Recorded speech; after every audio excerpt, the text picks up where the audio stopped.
tertúlia. Meu boa tarde aí para todos e todas. Hoje é dia 5 de março de 2012, segunda-feira. O verbete é de número 2228. Ele tem 5 páginas, 48 logias e 14 máximos. O tema, estudo dos clássicos. A especialidade, mentalsomatologia. Quem redigiu o verbete aí com muito critério e se dedicou muito foi o professor Otto, que está aí na cadeira dos réus, muito bem assessorado ali. Definição. O estudo dos clássicos é a leitura ativa e intensiva, capaz de reciclar, à luz do corpus da conscienciologia, o conteúdo das obras escritas fundamentais para a estruturação do conhecimento humano, devido à relevância ideativa e à releiturabilidade, a fim de ampliar e aprofundar a autocognição do intermissivista e assistir às consciências e consciências estagnadas nos conteúdos da obra em análise, promovendo o descortino de novos horizontes intelectuais e a mudança de patamar evolutivo para todos os envolvidos. O holopensene da hiperacuidade pessoal. Os sumopensenes desencadeados pela heurística pessoal. O gap abissal entre o conteúdo dos clássicos e o corpus da conscienciologia. O estudo dos clássicos como pré-requisito a síntese dos conhecimentos da humanidade próprio da enciclopediologia. A força do confort da obra lida no idioma original. O rastreamento dos ismos e logias. As linhas de pensamento antigas desembocando na conscienciologia. Eu li apenas um pedaço aqui da fatologia. A leitura dos clássicos estimulando a holomemória, a raiz paragenética das ideias inatas pessoais. As consciências presas à linha filosófica retrógrada. O aumento das possibilidades de assistência na TENEPS pelo conhecimento adquirido. O ato de agregar valor à ficha evolutiva pessoal a partir da identificação e enriquecimento da linha de atuação holobiográfica. Agora, a remissiologia dos 15 verbetes, nós destacamos 5. Auditoria da pancognição, barreira teórica, lacuna da formação cultural, parapsiquismo intelectual, partilha do saber. A frase enfática. O estudo dos clássicos vinca as neoverpons conscienciológicas na holomemória dos intermissivistas e catalisa a evolução de inúmeras consciências presas a conhecimentos antigos. Você se dedica ao estudo dos clássicos? Reconhece a importância de tal esforço mental somático para a auto- e heteroassistência? Eu chamo a atenção que a bibliografia tem 4 fontes bibliográficas. Agora, na mega-análise aí, feita com João Paulo, nós temos 20 itens. Leitura, intelectualidade, pensamento, livro, conhecimento, heterocrítica, erudição, retrocognição, polimatia, neosinapse, análise, biblioteca, bibliofilia, bibliologia, mentalsomatologia, megagesconologia, autorrevesamentologia, civilizaciologia, multiculturologia e autocogniciologia. Agora, no verbete aí do dicionário, nós temos aí a holocarmologia dentro da policarmologia. Agora, eu chamo a atenção aí para ver o processo da serenologia, que está no tópico da conclusão. Agora, questionamento. Há aproximadamente um ano resolvi diminuir a carga de trabalho e assim ter mais tempo para priorizar a educação dos meus filhos pequenos, 3 anos e outro de 11 meses, e ampliar os estudos na Conscienciologia. Nesse período, fiz o curso CPC e veio a intuição forte que parecia do amparador para iniciar a TENEPS. Durante o ECP1, realizado recentemente, foi considerada a hipótese de não iniciar nesse momento pelo fato de ter 2 filhos ainda pequenos e por ser novata na Conscienciologia. Sei que se iniciar no prazo que estabeleci anteriormente, não irei desistir, mas quero tomar a decisão com o suporte do meu amparador. Como posso saber se essa intuição foi real ou não passou de mera impressão? O que o senhor sugere? Olha, tem um princípio da Conscienciologia que resolve o seu caso. Na dúvida, abstenção. Esqueça isso, deixe os filhinhos crescer um pouco. Alverbetólogo, professor Otto, na Estrangeirismologia, página 26, poderia nos ampliar a postura reciclogênica do bookworm? Bookworm, que aí no caso é o estrangeirismo, seria o rato de biblioteca, na tradução para o inglês. Postura reciclogênica porque o rato de biblioteca não apenas para aumentar a cognição dele e para ele aprofundar os conhecimentos, para estudar os clássicos para si, uma postura egóica somente, mas para ele fazer isso, ele ensejar esse estudo, encetar esse estudo para poder reciclar não só as próprias ideias perante o corpus da Conscienciologia, mas também ajudar na reciclagem das consciências que vão estar vinculadas àquela leitura. Escuta, é bom a gente acrescentar aí que existe também a ratazana da biblioteca e da holoteca lá. Ratazana, hein? Agora, para você, na Fatologia, página 26, sexta linha, a metria prática dos gigantes dos séculos. Quais obras clássicas são fundamentais para os jovens leitores de informação, na sua opinião? Eu acho que vou começar de trás para frente. As obras principais são aquelas, você pode pegar as principais épocas do conhecimento humano, você pode pegar a Grécia Antiga, você pega o processo do Renascimento, você pega o Iluminismo e alguma coisa mais contemporânea. E com isso você vai poder estudar as principais obras. Na Grécia Antiga você teria Platão, Aristóteles, que é o básico, é o mais clássico. Ali na questão do humanismo você vai pegar desde, enfim, Maquiavel para entender o processo de política e outros daquela época. No iluminismo você vai pegar Voltaire, você vai pegar Rousseau, você vai pegar o pessoal daquela época, Montesquieu, que está aqui com a gente. Enciclopédia, pois é, que é o iluminismo. Exato. E, enfim, contemporâneos também vai depender da área. Por exemplo, se você trabalha com psicologia, você vai ter o Carl Rogers, você vai ter até o próprio Freud, você vai ter Jung, vai depender da área que você vai trabalhar.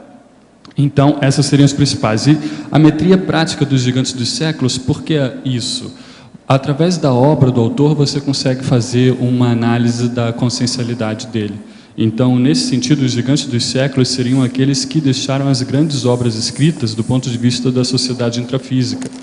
Você faria uma metria prática, ao estudá-los com calma, analisando a obra deles, você vai poder fazer uma análise não só das ideias, do corpus teórico daquela obra, mas do próprio autor.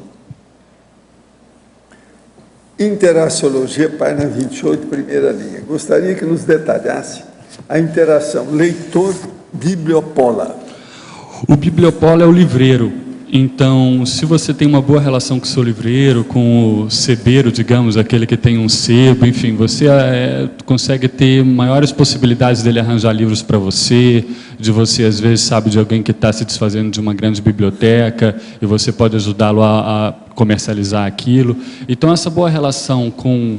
O professor Valdo até tem a história de que tinha livreiros que ajudaram ele com livros de medicina na época da formação, deixaram, muitas vezes seguravam os livros para poder pagar depois. Então, tudo isso são relações que podem advir dessa questão da relação do leitor com o bibliopola. Afinal de contas, ele que fornece o alimento intelectual.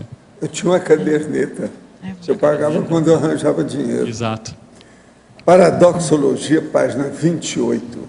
O paradoxo de as leituras de obras clássicas antigas ser forma de neofilia da consciência. Como ocorre a heteroassistência a partir dessas leituras? Aqui é o seguinte, Por que um paradoxo? Porque as obras são antigas, milênios. Estamos falando aí de 25 séculos, se a gente pegar desde a Grécia apenas. Por que neofilia? Porque a pessoa quer saber o que passou, o que aconteceu. A gente, às vezes, não tem ainda uma retrocognição mais ampla para saber e para rememorar muitas coisas que estão aí na holomemória. Muitos desses livros a gente já vem lendo em várias vidas aí, mas não se lembra disso. Então, é uma forma de neofilia porque você quer saber quais são aquelas ideias que dão base para muitas das práticas atuais, dão base para muitos posicionamentos seus. Então, é uma forma de neofilia, saber o que já foi falado, o que já foi escrito, quais são os grandes posicionamentos em relação aos assuntos importantes da humanidade. Então, a partir desse momento, a partir do momento em que essas obras são antigas, mas você demonstra vontade de conhecer isso tudo, o paradoxo reside justamente aí. Como é que você pode fazer a heteroassistência? De várias maneiras. Em primeiro lugar, se você enriquece o seu cabedal de informações, enfim, você vai poder enriquecer uma aula, você vai poder preencher suas lacunas da formação cultural. Isso é inclusive um verbete, lacuna da formação cultural. Lá o professor Valdo elenca 18 áreas em que vale a pena nós prestarmos atenção para preencher. Então, você vai poder preencher sua lacuna de formação cultural, atuar melhor, até dentro de uma área profissional, e também do ponto de vista das consciências, que é o que a gente ressalta aqui na definição. Quando você lê essas obras clássicas, você tem várias consciências vinculadas àqueles temas. Algumas obras as pessoas têm repercussão maior, outras uma repercussão menor, umas elas se sentem bem, outras elas se sentem mal, a partir de um posicionamento pessoal perante os temas analisados naquela obra, você pode, com isso, fazer um posicionamento para as consciências que estão acompanhando aquela leitura. Otto, aqui no ar, aqui em cima, é na sua definição. Pois tem não. Um pedaço na terceira linha, no meio da terceira linha, você vem colocando, devido à relevância ideativa e à releiturabilidade. Fala um pouco dessa releitura, que é importante nesse estudo dos clássicos. É sim, é sim. Para a gente e para quem está no entorno, né? Os acompanhantes. Fala nessa releiturabilidade, quer dizer, a qualidade, né? Não é isso? Isso, é a qualidade de ser passível de outras leituras. Isso é a definição de clássicos, de acordo com o pessoal que está, inclusive, até aqui na bibliografia. O Mortimer Adler, que trabalhou bastante com isso, o próprio Ítalo Calvino, se bem que ele aborda mais os clássicos da literatura. Até o próprio Hernani, quando ele lançou o Pai em 2008, ele fez um artigo e ele colocou 6 itens lá definindo o que é clássico, e um deles é a releiturabilidade. Para a gente entender isso, é o seguinte: o próprio professor Valdo fala, inclusive naquele artigo do Aperitivo Intelectual, que existem porcentagens de leitura. Então, cada livro vai merecer uma porcentagem de leitura de acordo com o seu interesse e de acordo com o valor do livro. Tá? Então, esse é um ponto. O outro ponto é o que o Adler fala dos tipos de livro. A maioria deles, nós podemos classificar como irrelevantes do ponto de vista ideativo, ou seja, eles não vão merecer nenhuma primeira leitura, ou muitas vezes uma folheada já resolve o assunto. Desses tem um outro número que já merece uma leitura mais atenta, mas você lê uma vez, você sabe que você não vai precisar voltar naquele livro. Ou quando você volta nele, você pensa assim, puxa, mas parece que tinha mais coisa na primeira vez que eu li, porque teve aquele impacto inicial. Agora, os clássicos, justamente, a grande releiturabilidade é, cada vez que você volta nele, ele te ensina uma coisa nova de novo. Exato. Então, por mais que você faça uma leitura analítica, você disseque os argumentos, você estude o máximo, isso acontece com as obras do Valdo, né? Então, por exemplo, uma obra que eu gosto bastante é o Homo Sapiens Urbanizatus. Então, quando lançou, eu li de capa a capa, me dediquei, mas veja, sempre que eu volto lá, porque tem outra coisa, tem novidade, sempre pode ajudar. Repente, né? Exato. Então, isso ajuda você a sempre estar voltando ali. Então, a releiturabilidade é isso, é justamente pela relevância ideativa dele e pela importância que aquele livro adquire para você. Então, essa releiturabilidade vai depender de pessoa para pessoa também. Porque era isso que eu estava pensando, porque ler o clássico, ler aquele autor, quer dizer, tem tanta coisa estranha para o nosso tempo, e fazer a releitura, eu vou te dizer, eu não tenho muito essa prática. E reler, né? Achar uma vertente nova, um ponto novo. A gente respeita e, vamos dizer, tira partido da prole intelectual dos outros. Sim. Mas a coisa mais séria é a prole de vocês hoje. Autoprole hoje. Até a nossa prole do passado ficou obsoleta. Ela está anacrônica. Com O certeza. problema, então, é a prole atual. Vamos começar pelos verbetes e acabar na obra-prima da Mega Gescom. Se possível, ó meu dedo no seu nariz, um tratado. Otto, muito obrigada. Como Beleza. criar e manter um holopensene sadio em casa? Você quer falar isso aí, alguma coisa disso? Bom, se eu tiver competência, mas por favor, Você né? tem, você tem. Como criar e Senão manter... eu não falaria, eu não sou bom. Como criar e manter um holopensene sadio, é isso? Em casa. Bom, Sadio em casa. começando principalmente aqui no meu caso, vamos pegar a questão da alcova blindada energética. Acho que o primeiro ponto é o quarto onde você dorme, você fica ali grande parte do seu dia a dia, das noites que você dorme, muitas vezes inconsciente, você fica ali. Então é importante você manter um holopensene sadio de que maneira? Cuidando os seus pensamentos, jogando energia positiva, evitando pensar mal dos outros ali dentro, fazendo sempre que possível uma exteriorização MBE, você faz EV, exterioriza energia, você então com isso, sempre que perceber algum tipo de intrusão, alguma coisa que está mal parado, alguma consciência, você joga energia com a intenção de aquilo ser encaminhado para a sua TENEPS ou a TENEPS do parceiro, você tenta fazer uma blindagem no seu ambiente, você, enfim, mantém posturas, pensamentos mais elevados. Eu acredito que essa seja a maneira, no caso da alcova, e você pode repetir isso no seu local de trabalho, na sua biblioteca de estudo, no seu escritório, enfim, é a média das suas atuações pensênicas que você faz. Então, qual é a média da sua manifestação pensênica? Ela é positiva, ela é mais negativa. Então, isso vai dar o tom para a manutenção de um holopensene sadio no seu ambiente de trabalho, porque o holo é o total, então é o total dos seus pensênios. Aí você tira a média e vê como é que você pode melhorar, em primeiro lugar, sua pensenização. O segundo trinômio, na página 28, primeira linha, cita o fichamento resumo resenha. Qual a técnica que o professor Otto utiliza para o fichamento resumo? São feitas anotações diretas no livro ou faz-se um resumo à parte em papéis, caderno, laptop? Ao que me parece, essa segunda opção faz com que percamos muito tempo. No laptop ela acha que perde tempo? Está falando aí bobagem. Tá. Não, acho que no laptop é importante. Eu já fiz no papel, mas aí eu tenho tudo isso arquivado, mas realmente hoje em dia, com o advento da informática, a gente tem que tirar o máximo proveito disso.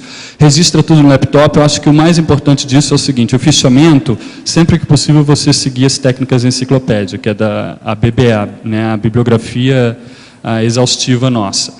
E aí, sempre que possível, você fazer isso e você levar os pontos principais do livro ao final da leitura. O professor Valdo até fala isso nos 700 experimentos, você fazer um resumo da obra que você leu, incluindo aí os neopensênios que você teve. Isso é muito importante para ajudar na assimilação do conteúdo. Agora, você também comentou em relação a anotar livro. A gente, às vezes, tem uma postura de sacralização da obra escrita, o que impede a gente de andar com isso, que é uma grande bobagem. O livro ele é feito para você marcar, para você riscar, para você fazer orelha, enfim, você tem que tirar o máximo proveito do livro, porque isso não é um atentado contra o livro, não é um livro objeto sagrado, isso você está honrando o autor, o pai daquela criança, o autor daquele livro. Quando você faz uma análise dessa, você está fazendo com que o livro não tenha sido em vão. Então, para o autor daquela obra, isso é o melhor elogio que você pode fazer, a melhor retrocrítica. Então, aproveite o máximo do livro, utilize-o ao máximo,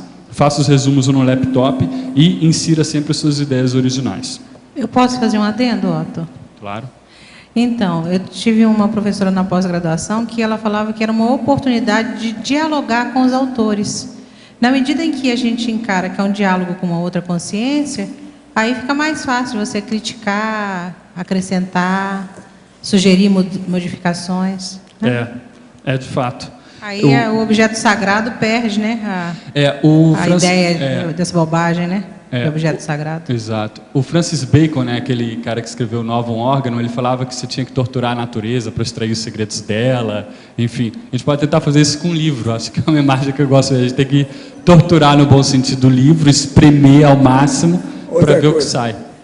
É bom analisar também os pensamentos do autor e, conforme o caso, até a personalidade dele. Eu tenho um monte de livro meu lá embaixo que eu tenho comentários sobre o autor e a obra dele no fim, principalmente quando os erros são muito grandes. Eu escrevo tudo lá. Olha que tem centenas de obras minhas, tudo anotado lá. Obras deles, que eram minhas, da minha biblioteca, que eu passei para lá. Já vi várias anotações suas lá, e isso que a gente quis falar em relação à metria. Sobre o processo de fazer resenha de livro, eu fiz de milhares de livros na minha vida. Tem 82 que tinha lá um resumo, que até o Antônio queria que eu fizesse um livro disso. Só com os resumos. Só com a resenha, só a resenha crítica. Comente o paradoxo, página 28, afirmando a leitura de clássicos ocasionar a neofilia da consciência. Esse paradoxo, ele reside justamente no fato de que a obra é antiga, mas é uma vontade de você conhecer, é uma busca por ideias que para você serão novas, e aí você vai nesses livros antigos. Por que você vai nesses livros antigos? Porque grande parte dos livros atuais ou estão discutindo esses livros antigos, livros da Socinha, a gente está querendo dizer, né? Muitas vezes estão discutindo esses livros, estão tentando refutar um ponto, ou fazem simplesmente um resumo. Então, quando você vai direto nesses livros, eu estou pegando uma outra vertente aqui para explicar isso. Quando você vai nesses livros, então você também conseguirá... Quanto mais você lê desses livros antigos, desses livros clássicos, não basta ser antigo, precisa ser clássico, tem uma relevância ideativa. Quanto mais você lê deles, menos você vai ler dos outros livros, você vai ter uma leitura mais seletiva. Então isso daí é justamente o que está dando base para esse paradoxo. O paradoxo é que a obra é antiga, mas a sua sede de conhecimento, a sua vontade de conhecer, a sua busca por ideias novas para o seu micro-universo, faz você ir atrás dessas obras aqui. Em Mitologia, página 28, primeira linha. Comente sobre o mito de todo o clássico ser considerado difícil de ler e o mito de a leitura dos clássicos nunca decepcionar o leitor. Tá.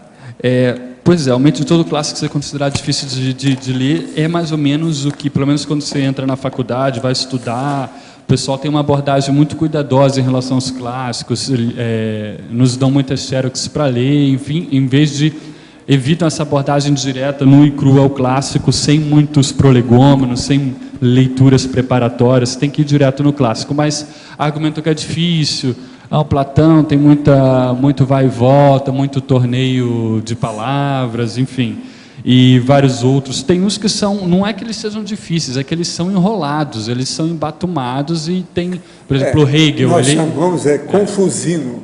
É o quê? Confusino. Doutor Confusino. Entende? É o Albert Rey, aquele Rey da psicologia. Agora, gostaria de saber se o verbetógrafo pensou em citar a coleção Pensadores, lançada originalmente pela editora Nova Cultural em 1973, contendo 56 volumes dos autores clássicos do pensamento humano. Lá embaixo tem esses clássicos. Tem, lá embaixo tem, lá no Holociclo. Esses clássicos são uma boa, eles dão um bom resumo. Esse que foi lançado em 72, 73 é o melhor, que é a primeira edição. Depois eles começaram a mutilar, começaram a resumir muita coisa, e fizeram edições menores. A primeira é o melhor. Então, esse era o melhor. Agora, o que acontece? Eu não coloquei aqui porque eu não quero particularizar nenhum autor. Os clássicos estão aí, enfim, tem várias. Até me falaram, por que você não colocou uma lista dos 100 principais? Porque vários vão ficar de fora. Então, cada um tem que ver, tem vários que já falam disso. Eu cito aqui, eu acho que mais sério até do que isso daqui, dos pensadores, é esse daqui, do Great Books of the Western World, do Mortimer Adler, que também tem lá embaixo. Esse aqui é mais brabo, eu acho. Então, a pessoa que não conhece, dá uma olhada no trabalho do Mortimer Adler. Ele foi o editor da Enciclopédia Britânica, que ele foi o editor associado desse trabalho. Ele também trabalha com vários autores, e ele coloca em 54 volumes, ele trabalha com um índice de ideias original que eles desenvolveram, que eles chamam de Synthopicon, são as grandes ideias. Então ele pega 102 ideias principais, onde você tem algumas besteiras, tipo anjo, enfim, mas você tem coisas como ser, causa, cidadão, constituição, democracia. Então, dependendo do assunto que você quer estudar, ele vai dar para você as páginas e que clássicos falaram daquele assunto. Então você vai direto no ponto e você tem uma leitura de 25 séculos. Então vale a pena dar uma olhada. Uma coisa boa é a pessoa chegar a ver os bustos. Através do busto ela vai ver o que ela vai estudar. Também. Otto. Nós já temos 130 moços. Ver o rapport, né, com aquela personalidade. Já dá para pensar. Não, agora tem banco aí perto, agora a pessoa pode pensar. Pode contemplar, né, agora. Mas só para finalizar, que o colega anterior tinha perguntado, o mito da leitura dos clássicos nunca decepcionar o leitor. É que dizem isso, é o pessoal que tem uma abordagem um tanto psicossomática, tem muito disso, eles falam do clássico, né, uma abordagem um pouco psicossomática, mas tem muita bobagem. Eu mesmo esperava mais de alguns autores que eu li. E aí, quando eu li, eu falei, esperava mais isso aqui. Quando a pessoa lê demais, ela começa a ter mais, sabe, decepção. Ela começa a ler muito, amplia, ela vai subindo, e tem gente que está muito baixo. Isso é inevitável, isso mostra que você está melhorando. As decepções com os clássicos mostram um avanço do leitor. Isso é muito importante. Otto, na página 26, Fatologia, segunda e terceira linha, o estudo dos clássicos como pré-requisito à síntese do conhecimento da humanidade próprio da enciclopediologia. Pois é porque quando a gente começou com essa questão aqui de escrever verbete, eu pensei, mas isso daqui é um pepino, porque o verbete você tem que dar uma geral no conhecimento humano dentro daquela área. Como é que a gente vai fazer isso aqui? Né? Complicado, tem que se dedicar muito. Então, é realmente uma complicação. E aí, como é que a gente pode, então, dinamizar esse processo de você buscar o máximo de conhecimentos possíveis e ter aquela síntese prioritária? Você vai conseguir isso com os clássicos em grande... bom, comigo tem funcionado, né? Então, você fazendo essa leitura dos clássicos, você vai conseguir ter uma visão geral. É a metáfora da árvore do conhecimento. Você tem o tronco e os galhos. Esses clássicos aqui, eles estão no tronco. Então, a partir de você ter esse conhecimento básico do tronco, você tem um generalismo possível, uma cosmovisão mínima, para você poder entrar no processo de enciclopediologia com menos lacunas. É nesse sentido aqui, olha. Agora, também é o seguinte, que muita coisa dos clássicos se pode, quando traz para a conscienciologia, é um aproveitamento. Eu, por exemplo, tenho recebido muita crítica de uma parte do povo aí, que se eu leio filosofia, leio os clássicos, eu vou continuar lendo banana para eles agora, porque muita coisa é aproveitável para a conscienciologia, está sempre visando a conscienciologia. Isso que você está querendo dizer no verbete, em parte, né? Agora, na parafatologia, quinta linha e sexta, assistência às conscieques pelo upgrade dos conceitos da área de conhecimento ocorrido durante a leitura e debates sobre os clássicos. Tá. Só o seguinte, você falou da crítica, é normal, viu, Arlindo, quando a gente trabalha com... Em 2003, eu comecei a trabalhar lá na holoteca com a Cognoteca, que é a teca que cuida do processo dos clássicos lá com a Nara, na época. Eu fui falar com o professor Valdo na época, ele falou, você vai ser muito criticado. Eu não tinha entendido, mas depois eu entendi bem o que é. Então é normal, você vai ter muito isso daí. E agora, eu concordo com você, que você entende melhor a própria conscienciologia, porque o professor Valdo é um enciclopedista, leu muito, então o que acontece? Muitas coisas que ele fala, ele não vai dar as premissas maiores do termo médio. Ele vai direto na conclusão, ele vai direto no resultado do silogismo. Mas olha, a gente pode falar uma coisa boa para quem lê, isso é o seguinte: o bem-estar maior do leitor melhora a aprendizagem, que é o objetivo tradicional da educação. Seja você vai estudar, é isso. Um estado de humor positivo produz maior atenção e um pensamento mais criativo e holístico. Isso contrasta com o humor negativo, que produz uma atenção diminuída e um pensamento mais crítico e analítico. Quando você está de mau humor, você questiona melhor, o que está errado aqui? Quando você está de bom humor, você questiona melhor, o que está certo aqui? E o que é pior, quando você está de mau humor, você recorre defensivamente ao que já conhece e se torna mais obediente. Tanto o modo positivo de pensar quanto o negativo são importantes na situação certa, mas com muita frequência as escolas enfatizam o pensamento crítico e o seguimento de regras, em vez do pensamento criativo e da aprendizagem de coisas novas. Isso é terrível, né? Você pensar, mas é uma realidade. Isso aqui é inatacável. Isso é muito interessante. Tem que levar numa boa essas críticas e eu já atendi muitos estrangeiros e conversando com alguns deles, muitos franceses, você percebe que eles têm uma dificuldade de abordar coisas novas pelo peso da tradição, enquanto que aqui no Brasil a gente tem uma facilidade muito maior. O tradicionalismo e o conservantismo. Os ingleses são os mais difíceis, desse povo todo.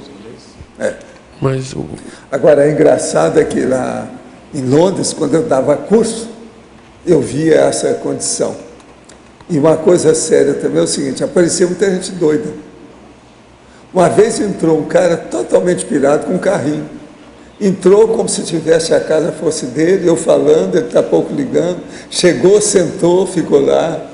Quer dizer, é cheio de gente maluca com o processo de conservantismo. Mas é problema geral do filósofo, ele ser conservador. Eles têm a linha deles, isso que a gente deve criticar. Até os filósofos de hoje, eles continuam naquilo. Quando nós lemos isso, é para aproveitar para a Conscienciologia. O povo tem que entender isso.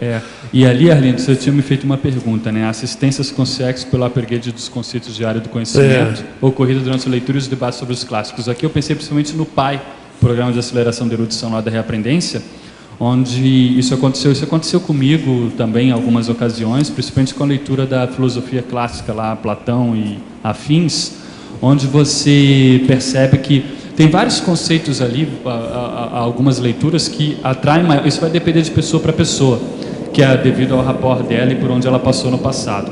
Você vai evocar com maior ou menor força, portanto, algumas consciências vinculadas àquele conceito que você sente que você tem uma queda por aqueles conceitos. Então a ideia ali é você, de posse cognitiva do corpus da Conscienciologia, fazer esse upgrade mental em primeiro lugar. Isso já assiste os conscientes que estão na sua psicosfera ou que estão ali acompanhando a leitura, e você, quando leva isso para o debate, porque quando você fala, alguns conscientes até entendem melhor, porque elas não estão ainda tão lúcidas para o processo mais da telepatia, e nesses debates você então finalmente consegue extirpar alguns problemas, enterrar alguns conceitos do passado e assim você fazer uma renovação grupal, inclusive das consciências que estão ali. Mas é bom ler esse passado justamente para enterrar parte dele, mas tem coisa aproveitável.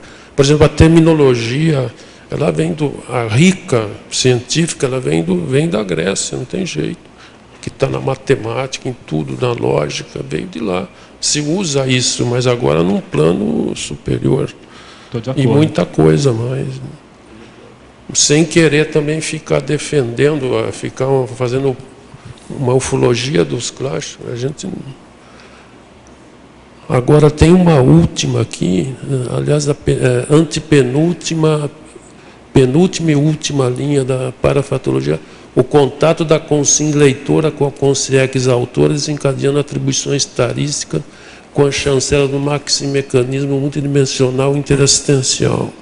Pois é, porque às vezes a gente está falando só de fazer o upgrade, isso daqui é o outro lado da moeda, fazer upgrade de consciências que estão mais se batendo em alguma linha do passado, que estão, enfim, que estão mais no buraco. Aqui não, aqui você vai fazer o contato, você lendo uma linha onde você tem maior afinidade, você tem grande afinidade com o autor daquela obra, e aquele autor daquela obra, então ele aparece para você, você sente que é uma consciência que foi trazida por amparadores, tem amparadores de nível evolutivo maior que estão patrocinando aquele encontro, você sente o processo, você tem a telepatia, e a partir dali você tem uma lucidez maior quanto às suas atribuições, ali do ponto de vista de GESCOM, do ponto de vista de produção intelectual. Então foi isso que a gente quis chamar a atenção aqui. Tá, ok, obrigado. De nada. Ótimo. Aqui, por favor, página 28, antagonismologia. Uhum. O antagonismo, ler o clássico, ler sobre o clássico. Quer aprofundar? Pois é, por exemplo, quando a gente estava lá na Cognoteca e começamos a ler, a gente começou com Homero, Odisseia do Homero. E aí teve alguns colegas, por exemplo, leram sobre o livro, que aí tem vários desses antigos que já dão um resumo do livro, tá, já fala como é que é e tal. Ele, não, já está bom, já li o livro. Isso é uma coisa, se você está lendo sobre o clássico. Tem vários resuminhos que falam daquele clássico, dão as ideias principais. Isso é uma coisa. Outra coisa é você ler o livro em si e tirar suas próprias conclusões. A professora Julieta não conhece bem você, por isso que ela perguntou. Mas é eu não li esse verbete, eu não vi nada do verbete, estou vendo agora pela primeira vez.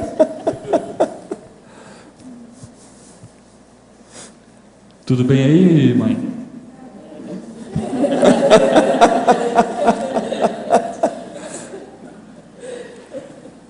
Gente, eu entrego o professor Otto a vocês aí. Como disse em boa gíria, pode espinicá-lo.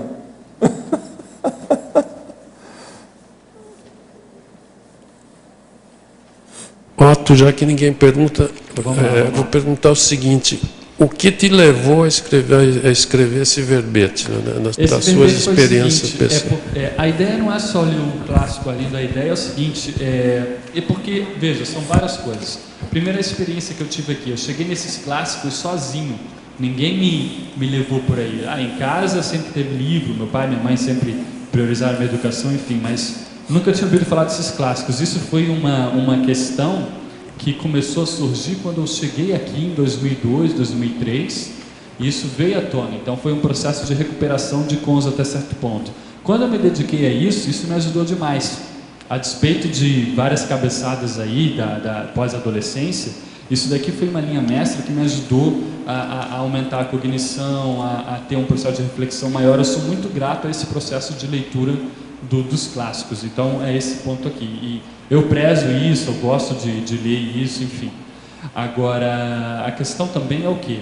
Quando a gente fazia esses estudos maiores, a gente percebia que tinha muita consciência que aparecia e assim, que reclamava, poxa, mas a gente se dedicou a isso que você está lendo e agora a gente está num buraco aqui no extrafísico, como é que fica? E aí meio que cobrando, né? Poxa. Então, o que acontece? Você tem que dar o exemplo para elas, mostrar, veja bem, não é mais assim que você deve perceber as coisas. Veja, e você, como parte daquele grupo, você acaba dando o seu exemplo naturalmente. Então, e aí a sua reciclagem, que você vai precisar dar o exemplo com a sua reciclagem, você vai acabar ajudando as consciências. Eu percebi muito esse processo das consciências em relação a essas leituras. Então, como era uma experiência minha, essa questão do estudo dos clássicos, eu resolvi escrever o verbete para expor melhor isso, ainda mais porque agora a gente tem o pai que trabalha com isso, não só com os clássicos, né, mas também com livros de algumas áreas, biografias. Agora a gente está fazendo o pai da para história. Eu acho que é um assunto importante a gente conseguir ler as obras prioritárias dentro da sua linha de pesquisa, porque os clássicos você pode encarar o seguinte, como uma superação da lacuna profissional. Vamos dizer que você trabalha com um processo, uma profissão onde tem uma sociologia, enfim, um processo de política, um professor. Você vai conseguir muitos mais ganchos didáticos para poder dar aula. Para você, por exemplo, fazer assistência para um público-alvo maior, dentro do processo da TARES, da multidimensionalidade, dentro da conscienciologia, você vai precisar, dependendo do público que você vai atingir, dependendo de por onde você passou no passado, se você trabalhou muito com intelectualidade, enfim, você vai precisar ter um peso maior, para você ter mais argumentação, né? Que num trecho aqui se falou que a gente vai ser clássico do futuro, né? Tem uma passagem, eu acho até que sim, mas você também citou aqui. O que você comenta? Todos os autores da atualidade, do século XXI, vão ser clássicos daqui a alguns séculos. A maioria deles, aqueles que vão aparecer, aqueles que vão se manter. Todo mundo, não é só gente nossa, todo mundo. Entende? Tem lógica, é por aí. Agora, aqui em relação ao nosso processo, por exemplo, você pega os livros do Valdo, sem dúvida, né, vão ficar aí como um processo de clássico. Porque o que acontece? São obras. O que é o clássico, então? Você tem que voltar aqui no processo da definição. Relevância ideativa. Por que relevância ideativa? Porque elas estruturaram, um dos itens dessa relevância ideativa é a estruturação de uma linha do conhecimento. Elas fundaram uma linha do conhecimento, ou influenciaram comportamentos, ou dentro de uma linha do conhecimento trouxeram novas abordagens. Então, uma obra que funda uma determinada linha do conhecimento, por exemplo, projeciologia. A projeciologia já é praticamente um clássico. Então, o Homo sapiens Reurbanizatus, falando da reurbanização, já é um clássico. Os 700, todo o conjunto, né? E aí você pega, por exemplo, o livro do Marcelo, do Processo da Religião. Aquilo é muito sério. né? E aí outros, né? Então, por exemplo, o Valdo é mais ou menos o que o pessoal fala que o Platão ele abordou, o Mortimer Adler que fala isso, ele abordou grande parte das ideias que a civilização ocidental depois foi aprofundando.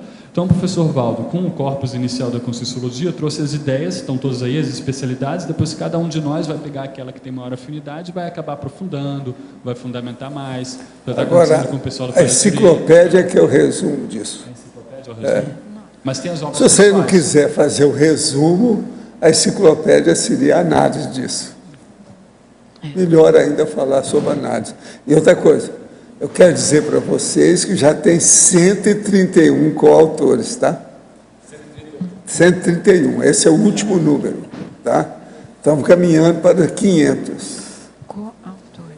Olhe lá, hein? Eu acho que a hora que nós chegarmos a 500, é capaz de ter alguns aí que já escreveram 200 verbetes cada pessoa. Aí nós vamos ter muito verbete. Muito bom, né? Então, aí nesse sentido, além do que entra o processo dos clássicos do futuro aí. É uma hipótese, né? Otto, Sim. aqui a Tânia, na página, na primeira página, na fatologia, terceira linha de baixo para cima. Quando você fala aí dos gênios do Centro de Altos Estudos, fala desse passado a limpo, o que você quis ressaltar aqui? A Leia dos Gênios, né, do Centro de Altos Estudos da Conscienciologia CAEC. Passada a limpo. Passada a limpo. Então, o professor Valdo acabou de falar também aqui, às vezes a pessoa cria um rapport com um determinado busto, uma determinada personalidade e vai estudar. Então, a gente pega aqui, por exemplo, o Montesquieu, aquele processo da tripartite dos poderes, né, executivo, legislativo e judiciário. Então, o que acontece? Você vai, ele faz parte da Leia dos Gênios. Então, como é que você vai estudar realmente ali o Montesquieu? Você vai pegar as obras dele, ele escreveu outras coisas também, né? E aí você fazendo uma análise das obras dele, você vai poder passar limpo a contribuição dele para a humanidade. Então, Newton, que está mais lá embaixo, né, o processo da filosofia natural, os princípios matemáticos da filosofia natural, que ele estabeleceu o processo da física. Então, e ele era bem brabinho, né? Ele, inclusive, quando foi diretor da Casa da Moeda, mandou matar gente, ele tinha algumas... No entanto, ele teve uma grande contribuição com aquilo ali.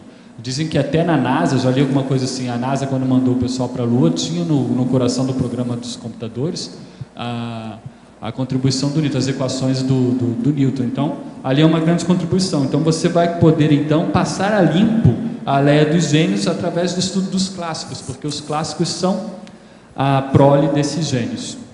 E, eventualmente, né, caso a gente tenha sido, alguns de vocês, tenha sido um desses, né?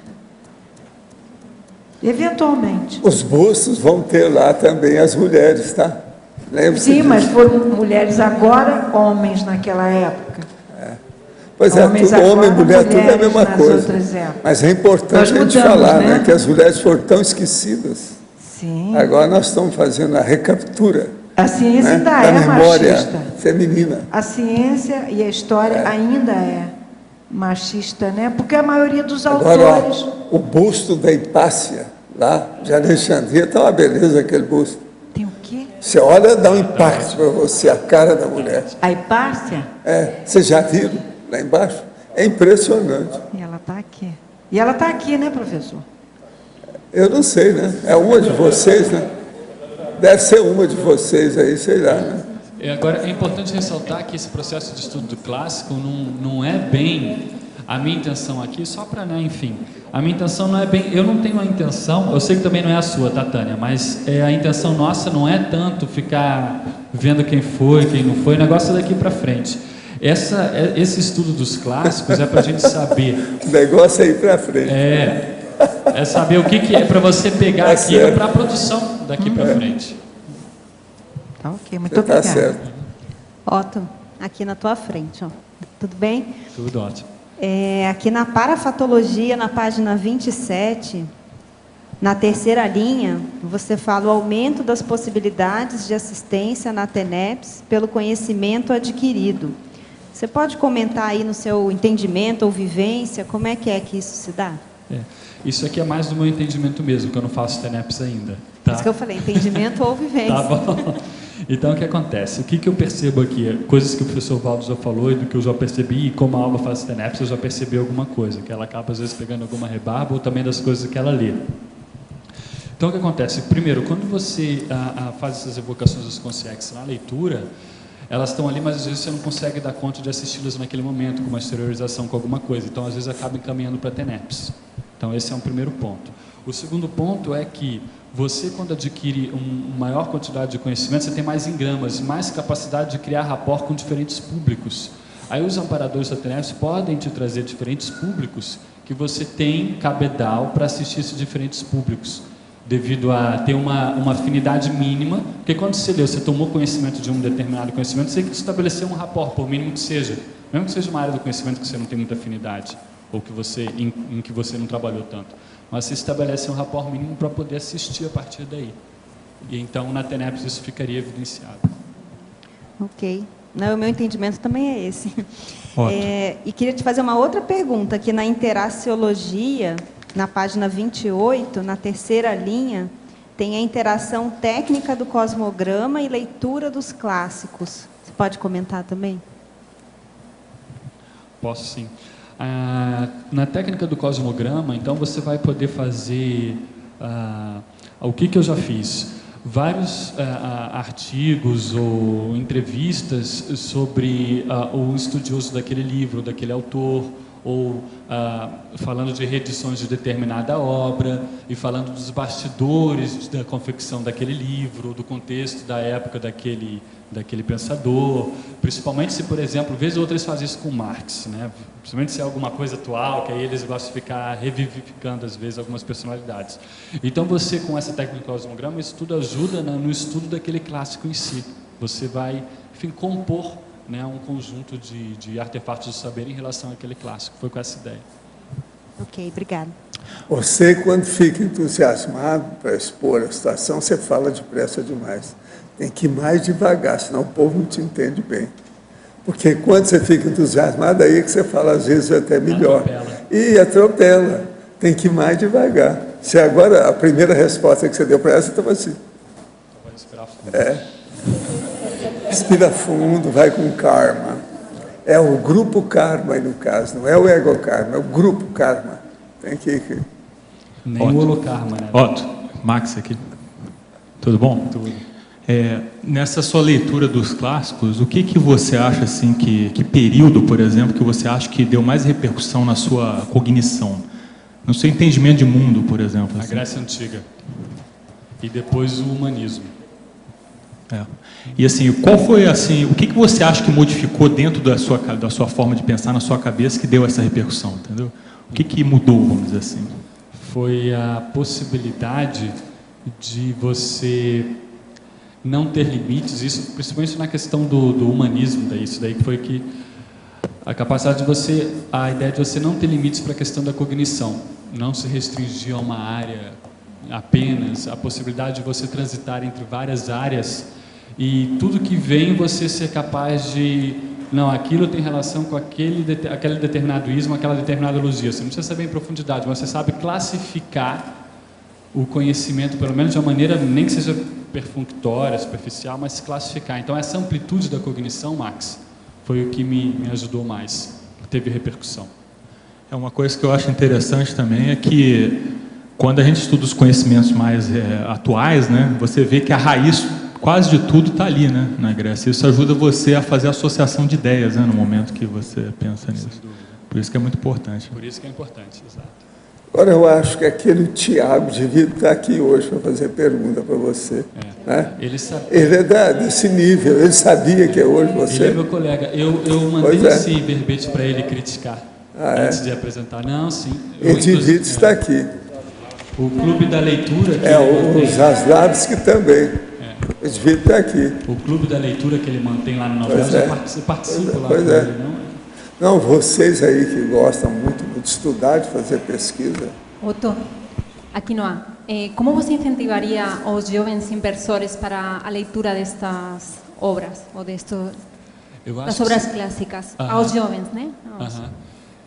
Olha, eu acho que para os inversores seria a questão deles verem os interesses básicos, assim, qual que é o assunto. Por exemplo, tem inversor que você percebe, isso com todos, né, em geral.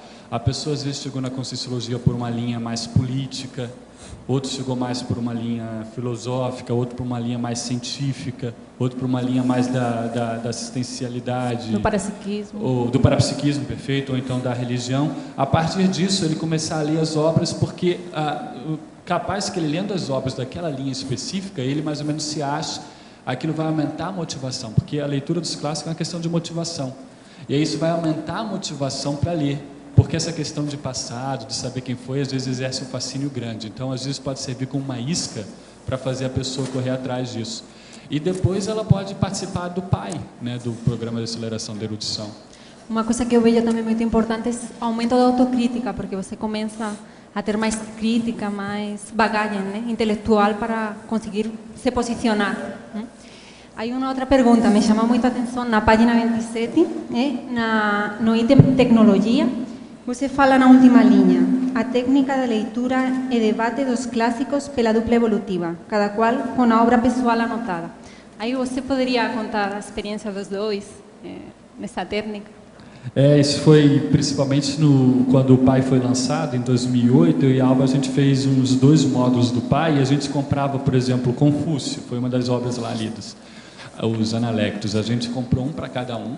E aí a pessoa lia, fazia suas anotações e depois você partia para o debate. Então é muito bacana porque você vai conhecer mais a sua dor, você estabelece uma afinidade cognitiva maior, você vai ser capaz de, com isso, perceber a análise que a outra pessoa fez, por onde que vai mais ou menos o processo de pensamento dela, o que ela valoriza mais, o que ela destaca mais, o que você faz. E isso você tem muitas vantagens dentro do processo da dupla. Você cria um sinergismo maior, de complementaridade das abordagens, né?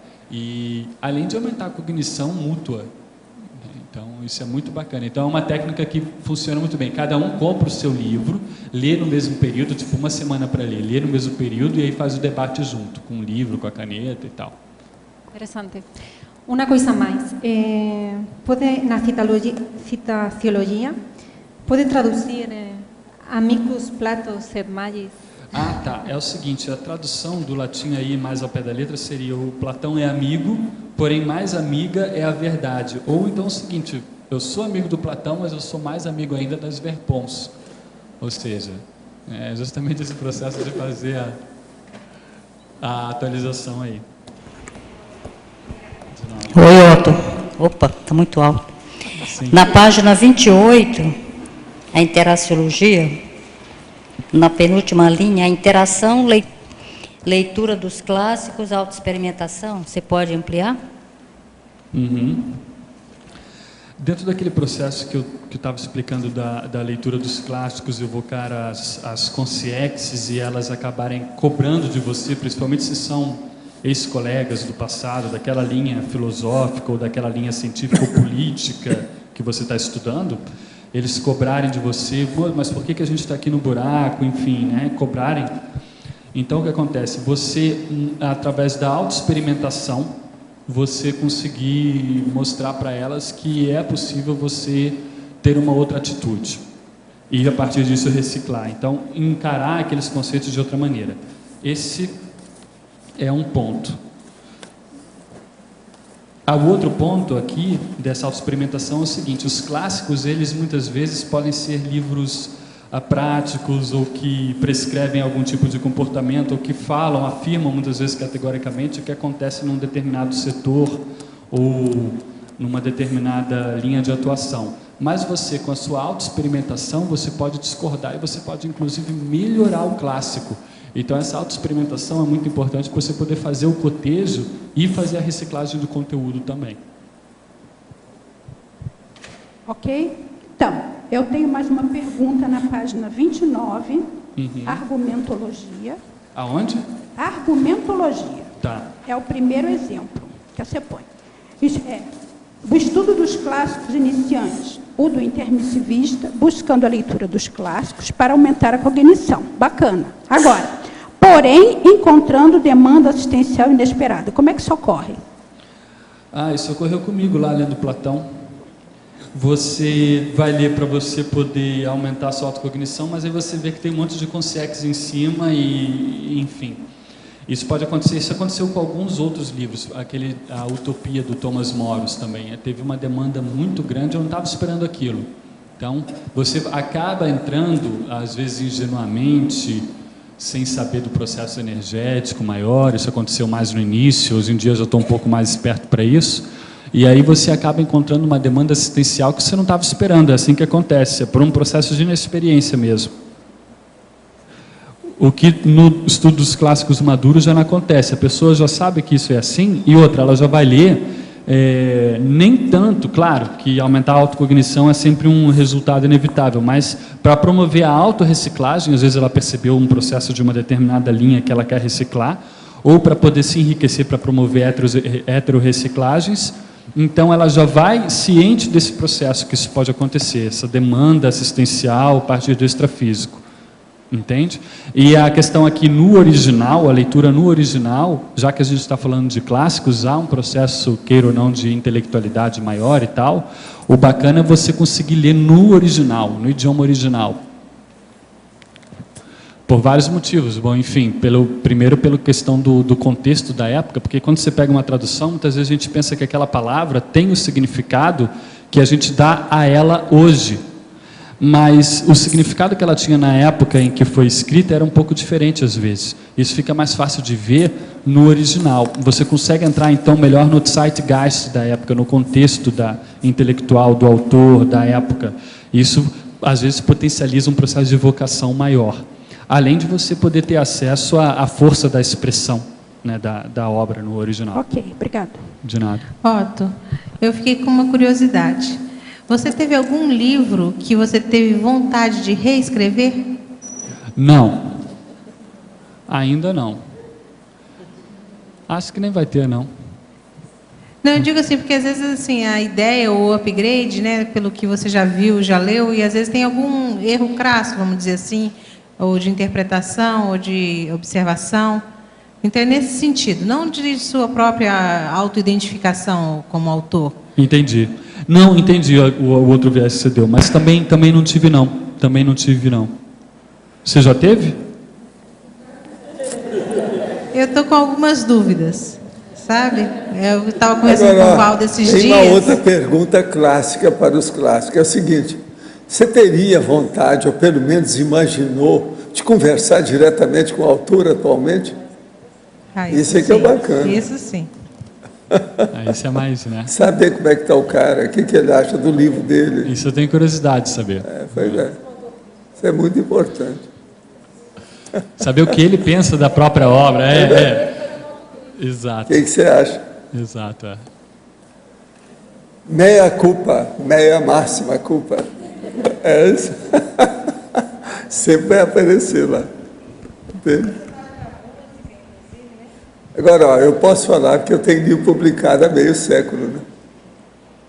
Então, quer dizer que se vier me perguntar, eu já posso falar alguma coisa. Eu acho que isso também vale para a música, sabe? Esses dias, até outro dia você fez para mim Vivaldi, né? E eu tenho algumas coisas dele que eu gosto, mas eu estava vendo algumas obras dele esse dia, eu falei assim, gente, realmente tem umas coisas assim que faz uma evocação horrível, né? E de Vivaldi, porque aí foi muito a coisa da igreja mesmo, é muito usado até hoje. Então, quando você ouve e evoca aquilo, então, por mais que esteja harmônico, além de que tem algumas coisas que são primariais, mas tem outras que são bonitas, mas você tem que ficar separando o tempo inteiro, como se você tivesse que escolher uma trilha e salta 10, pega outra e vai assim, né? Ora, uma verdade do século XXI. Coma manga assada, que a sua capacidade intelectiva se expande. Isso é um fato. Tá certo? Manga assada. Posso fazer uma pergunta? Eu estava aqui refletindo, você falou que um dos livros que você gostou mais de ler, assim, no todo, do professor Valdo, Homo Sapiens Reurbanizados. Também tem muita identificação.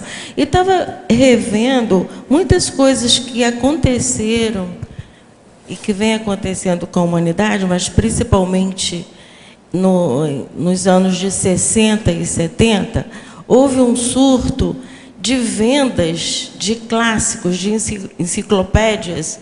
E eu, como morava no interior, eu ficava pensando, pessoas semi-analfabetas, mas faziam uma força de ter as estantes todas cheias de clássicos, de enciclopédias. E agora, naquela época, eu pensava assim, por quê? Na minha casa não era porque meu pai era realmente intelectual, e eu lia desde os 9 anos. Mas outras que eu via empoeirando, como o professor fala. E hoje eu estou refletindo o seguinte, eu acho que elas foram, hipótese, né?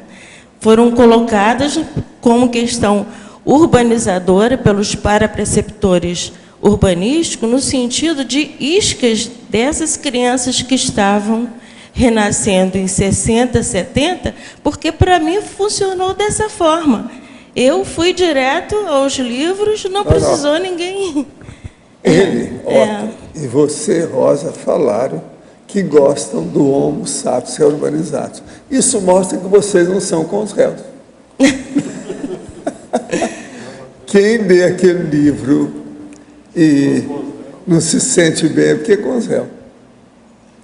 Isso não sou eu que classifiquei isso, não. É amigo meu que já estudou isso desde que o livro saiu. Vocês dois estão falando a favor, vocês não são com os réus, não tem nada a ver com isso. Isso aí é interessante, isso aí pega esse processo dessa época que ela está falando. Então, esse processo de paraperceptoria dos evoluciólogos, né? Já preparando as crianças, né? Os futuros ressomantes, no sentido, mesmo tendo pais analfabetos... Veja, só de você escapar de 100 tipos de consréu que tem no livro, já é o máximo. Que nunca se sabe, né, qual a modalidade. E fora isso, né, Rosa, nessa época, me parece que tinha uma lacuna grande no Brasil de livros desse estilo. Tanto é que o esforço editorial dos pensadores é dessa época, dos anos 70. Então, no Brasil tinha uma escassez de livros nesse sentido e o pessoal começou a fazer força para publicar. E aí, editar também as enciclopédias e tal. Isso no contexto intrafísico, e mais isso que você está trazendo. Tudo tem o porquê, né? Então, isso aí. Muito obrigada. Otto. Igor aqui atrás. Eu cheguei com 30 minutos, então não sei se já viram uma correção. Eu tenho uma pergunta para fazer também. Na parafatologia, final da segunda linha, terceira linha, tem as consciexes presas à linha filosófica retrógrada. Eu acho que esse A seria craseado. É porque colocaram na revisão, mas é porque ele seria craseado se eu precisasse necessariamente colocar um artigo em linha, mas eu não quis colocar um artigo definido em linha para deixar indefinido. Então, tá ele me dá essa opção de ter crase ou não. Está correto, é isso mesmo. Eu quis deixar indefinido esse linha. Que aí pode ser qualquer linha, né? Não tem uma linha filosófica retrógrada específica, tá certo. Não é. A minha pergunta seria, obrigado, a minha pergunta seria para você expandir a sua experiência de leitura dos clássicos na língua original. Não sei se você já falou sobre isso.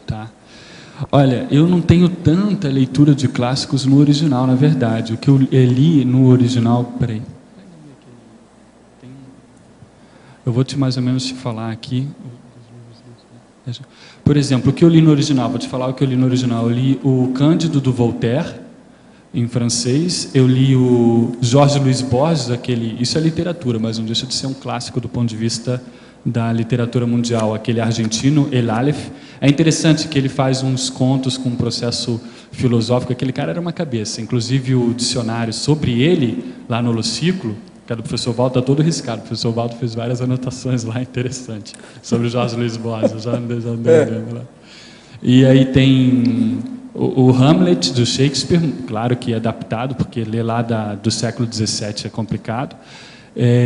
Eu cheguei a ler em inglês o Tao Te Ching, do Lao Tse, li em inglês, apesar de ter sido escrito em outro idioma. E os problemas teóricos da tradução, já a questão da tradução, que é a minha área profissional, esses problemas teóricos da tradução é um grande clássico do Jorge Monin, então também li no original. Então, isso de clássicos, fora outras leituras, enfim, aí sim, aí meio que deu uma variada, eu tenho mais leituras e tal, em inglês, em francês e tal, mas de clássicos foi mais isso daí mesmo. Porque quando eu comecei a ler mais os clássicos, eu peguei Os Pensadores e aqueles livros da Martine Claret, tudo traduzido e tal, aí não perdi muito tempo, eu fui neles mesmo. Queria que você comentasse sobre a diferença entre o que você legal. percebeu, o que enriqueceu.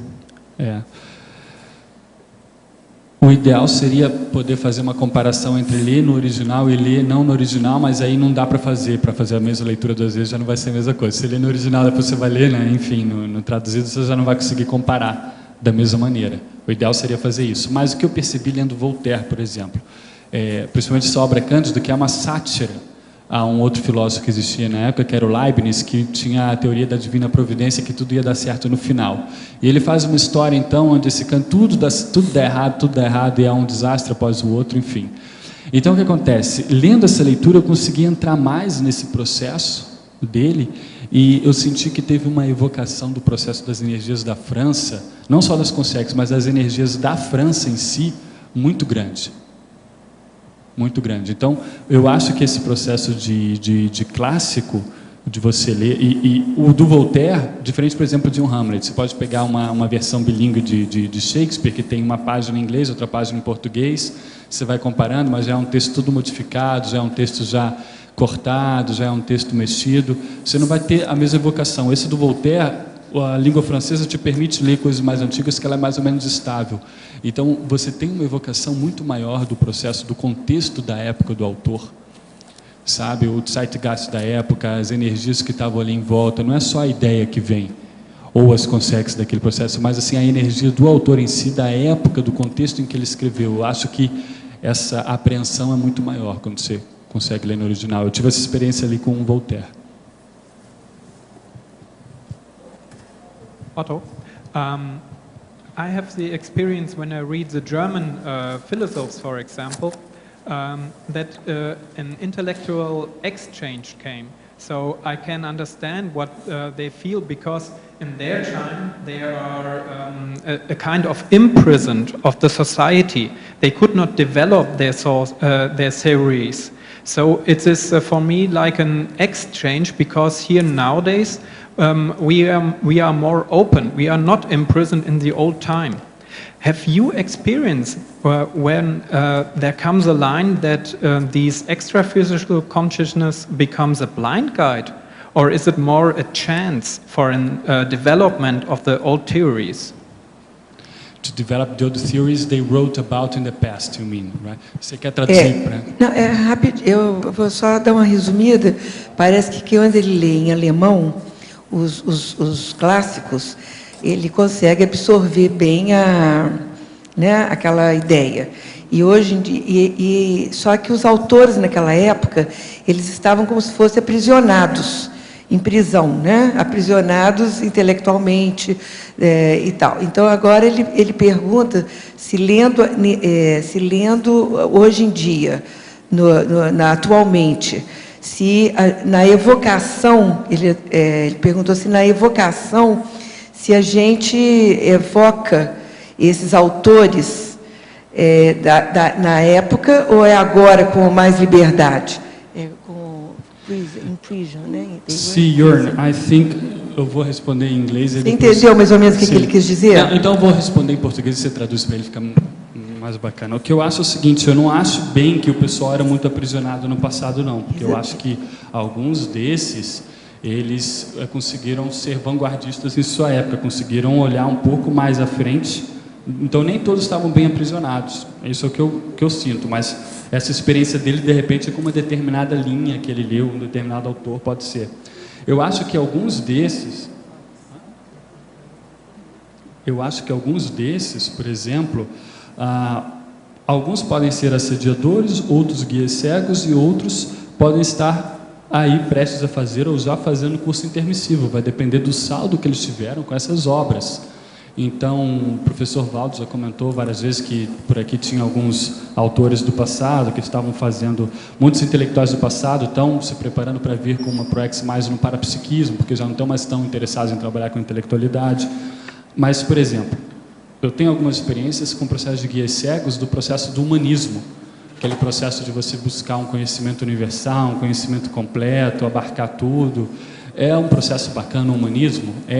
Fala de autorrealização, fala de desenvolvimento do potencial humano, é um negócio bacana. A psicologia até hoje tem uma linha nesse sentido. Porém, tem muito guia cego aí nesse meio, eu sinto isso, que tem muito guia cego. E outros, dependendo da obra, vão ter problemas maiores, baratrosfera e por aí vai, criar uma identidade extra negativa, como o processo do Maquiavel, por exemplo. Eu não sei como é que fica isso aí. Então, eu acho que tem em todas as categorias, tem para todos os gostos.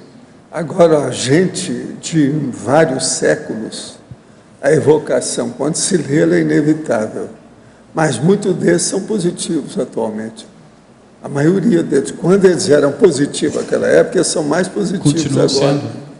O problema é o leitor escolher os livros positivos, mesmo os clássicos. Professor, ele quer perguntar, acrescentar aqui, se essa evocação, ela é positiva?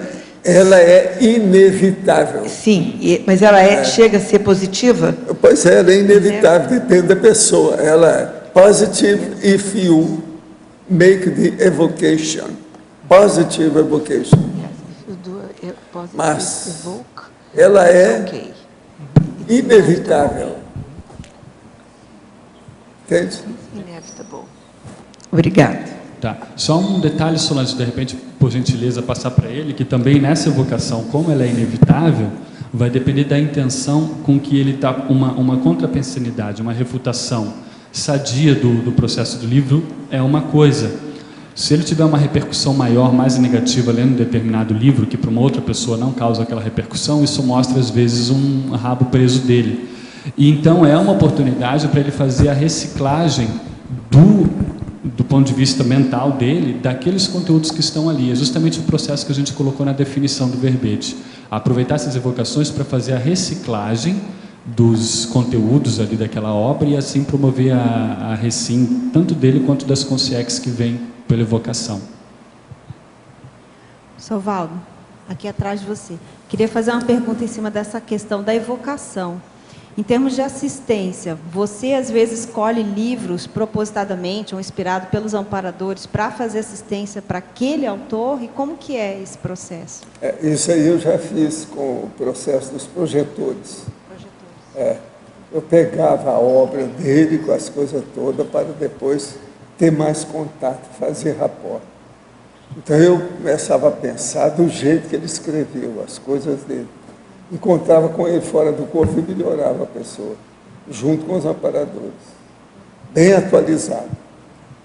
Então a evocação, ela pode ser muito assistencial.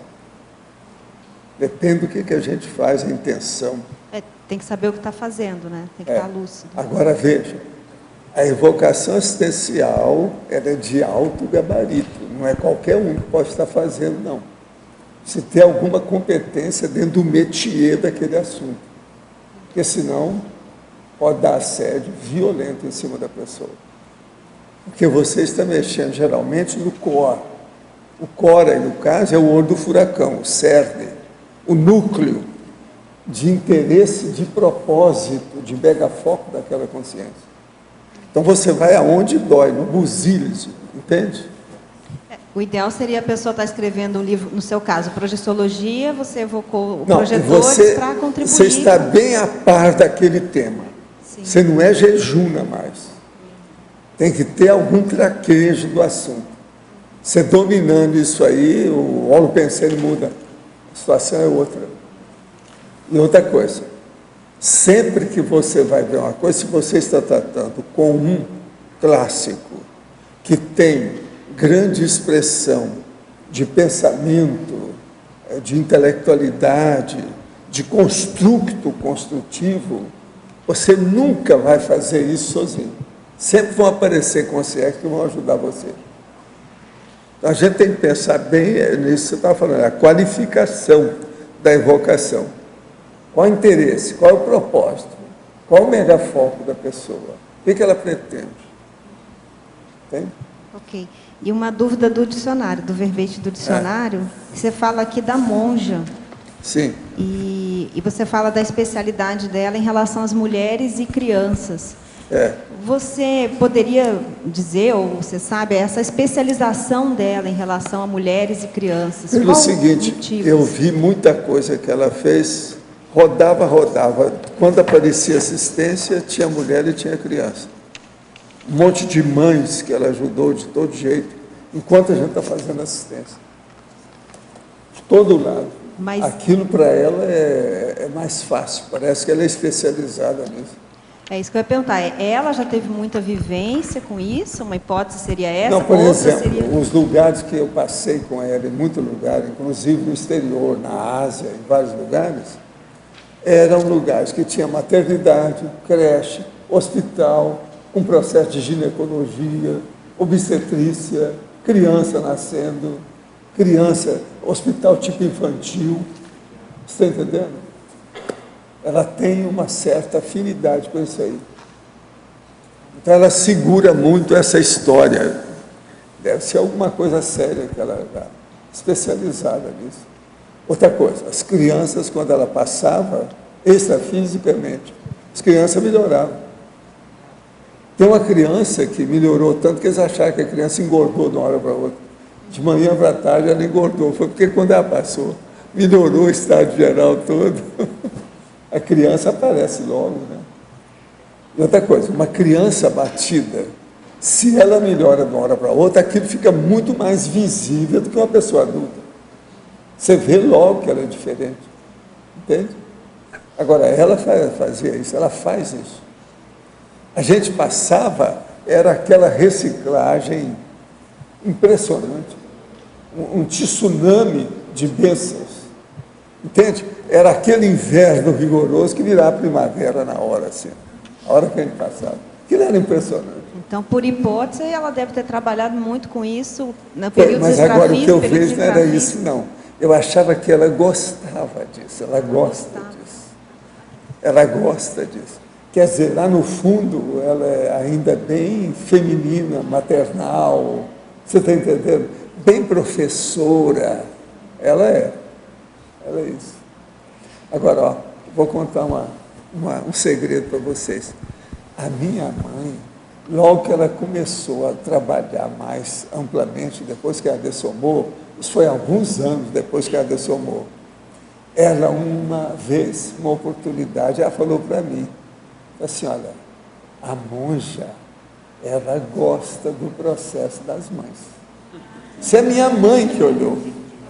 Ninguém falou para ela. Observação extrafísica dela para mim.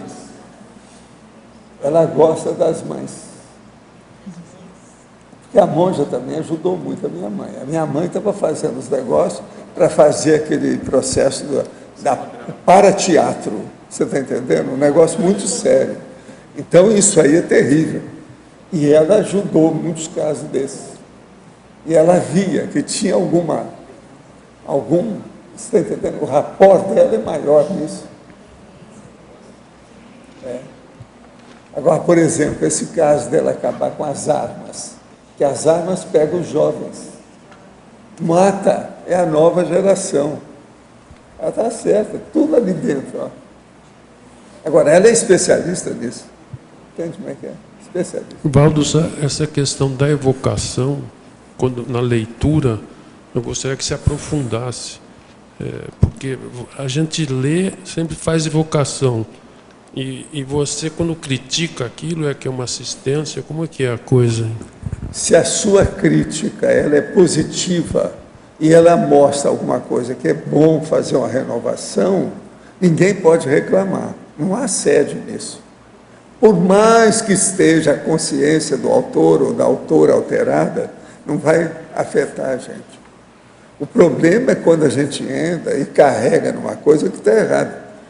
E de uma maneira, às vezes, absurda, uma coisa irracional. Aí dá assédio. Então, por exemplo, uma heterocrítica positiva nunca é assediadora. Ela é positiva, ela ajuda, ela é evolutiva. Mas é inevitável ter uma crítica negativa. Aí, por exemplo, no caso dessa evocação que ele está falando aí, o que vem primeiro? A pessoa escreveu, aí ela dessomou, viu que não era mais aquilo que ela escreveu. Só que todo mundo está lendo aquilo que ela escreveu e apoiando aquilo. Escuta, mas isso, você é a mais recente que está fazendo a crítica. Já pensou as milhares de outros que já fizeram? Então, aquilo, a pessoa já, na Consciex, ela já está com casca grossa da situação. Não, mas a sua já não pega nem mais nela. Mas por exemplo, Maquiavel. Desancar com Maquiavel é perda de tempo. E já tem tanta besteira que ele já fez. Mas aí eu está pensando em outras coisas. Eu estou perguntando a pessoa que escreveu. Ela pega, escreveu a besteira, mas todo mundo entrou naquela besteira dela. Ela dessomou. Agora, dessomado, ela faz uma reciclagem, quer fazer uma ressex. Só que tem aquilo tudo. É a máxima culpa, que é aquilo que a gente fala. Sim, mas aí como é que ela faz? A Consciex. Ela vai querer fazer agora algum trabalho de recuperação do desvio, a situação toda. Vai escrever por exemplo, o nosso amigo Maquiavel, ele quis fazer uma coisa muito boa na época, mas para ajudar o príncipe, que é a monarquia. Isso tudo é errado. Intrinsecamente, ele tem cada erro desse tamanho lá em tudo que ele escreveu. Hoje ele sabe disso, né? Deve estar se mexendo por aí. Tá, mas o caso do Rousseau, por exemplo, ele escreveu... Foi a mesma coisa. Ele também tinha erro, uma porção de coisas. Isso. Mas agora o pior é que ele desviou por amor à França. O erro dele foi emocional. Agora ele tinha muito esse negócio de emoção, com o negócio da família. Você vê isso nas obras só ler dele, no contrato social, você vê direitinho o desvio dele. Agora, o contrato social é o mais sério dele, foi o que encaminhou uma série de condições. Agora, isso tudo influiu demais na França, porque a Revolução Francesa, em parte, foi baseada em cima das coisas. Pois é, mas aí o que começou primeiro? O trauma dele foi intrafísico ou foi depois do extrafísico? Com a Revolução Francesa, porque ele faleceu antes da Revolução. Isso, 10 anos. E aquilo, então, extrafisicamente, incensaram demais o homem, a Consciex. Aí ele virou guia cego. Sabe como é que é? Ficou grogue, o álcool subiu na cabeça. Ele ficou grogue. Quer dizer, ele ficou... Então, custou. Foi mais ou menos 200 anos para ele melhorar. Ele ficou de fora, quer dizer, no extrafísico, intervindo esse é um exemplo para mim que eu vejo das coisas, porque esse eu tive contato direto. Quer dizer, o Zé não teve. Mas a gente sabe como é que foi. Quando você fala... Agora, eu vim para cá nessa vida e ele era do mesmo jeito. Agora, a hora que eu fiquei adulto, depois de algumas dezenas de anos, ele chegou e queria fazer a renovação. Ele arranjou a reciclagem. Isso foi o máximo. É uma das coisas mais bacanas que eu vi nessa vida, de coisa que eu deixei atrás. Semana passada você falou que ele, quando eu te perguntei se ele ia fazer curso intermissivo, você disse assim, não, ele é dos nossos, ele já tem, ele é muito inteligente. Então, ele, de uma certa forma, ele vinha com um grupo na evolução.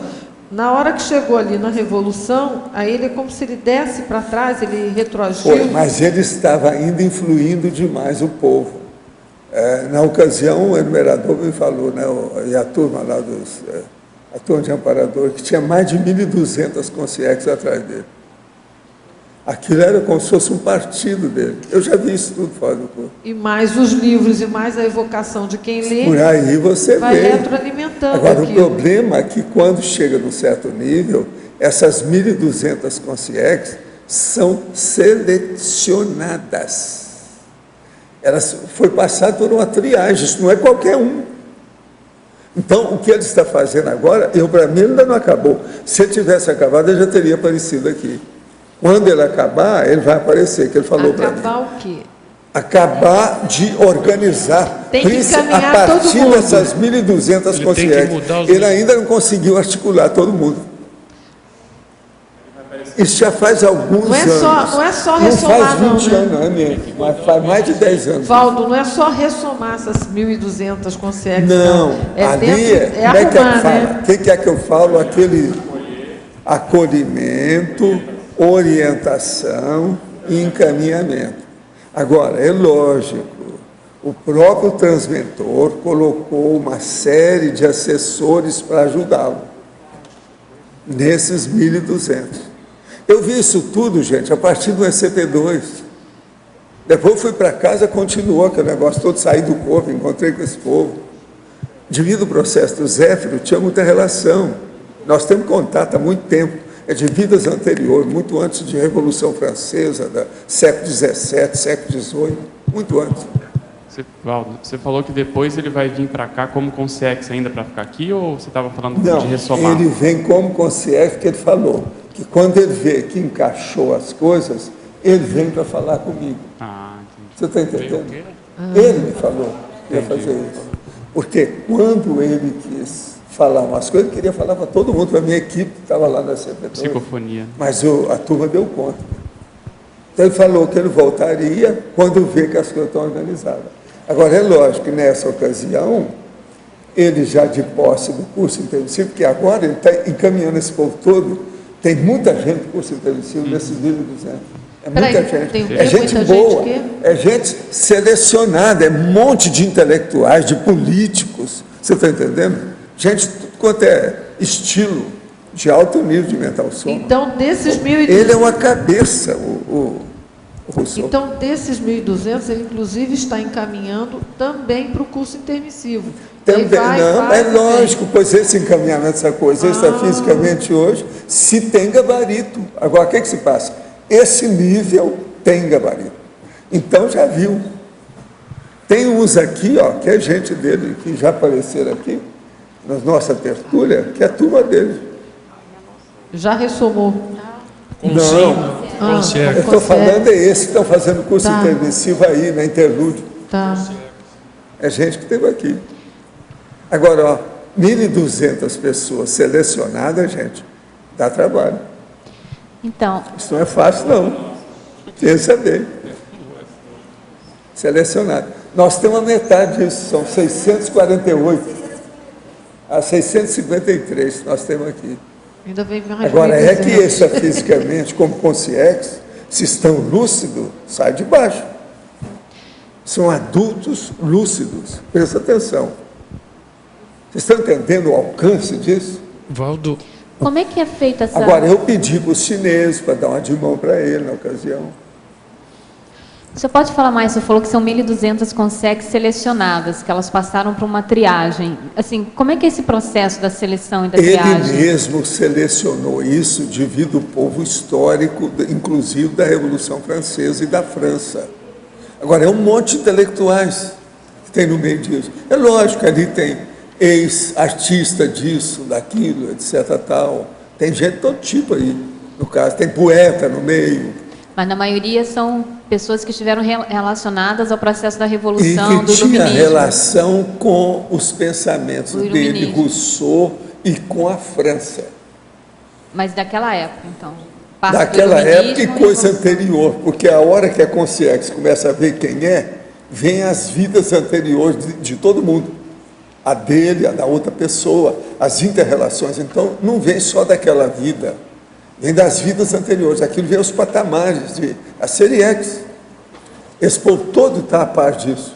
Mas só depois que ele acordou que ele viu isso. Na hora que ele... Não, a hora não é que ele acordou, foi a hora que ele decidiu que era melhor mudar mesmo. Aí ele deve ter ponderado muito, fez a reflexão, não foi só de 5 horas, foi de uns 5 meses, pelo menos. Entende? Então, até decidir. Agora, essas Agora, a hora que ele mudou, acabou.